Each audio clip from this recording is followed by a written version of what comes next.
The magazine catch, or release, is located here on the lower receiver.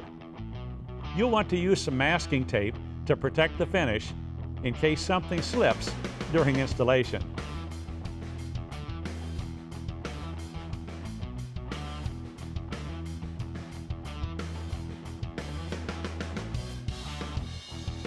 An action block, like this one from Crosstack, functions like a magazine to hold the lower while you assemble the components. Just clamp the block in a vise and slip the lower right on. The magazine release assembly is made of only 3 parts: the spring, the release button, and the body.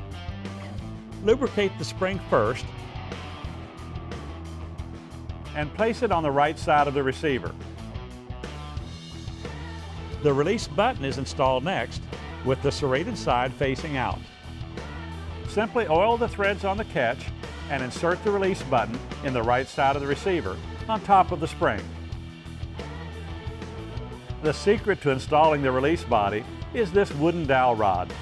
It allows you to hold the button below the outside surface of the receiver.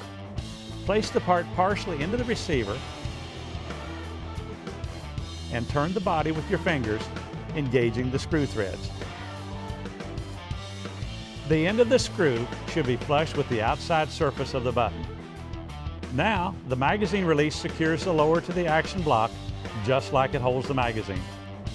Pushing the magazine release allows easy removal. You still need to function test the magazine release with a real magazine. All that's left is to remove the tape. Now that we have the magazine catch installed, we're ready to install the bolt stop.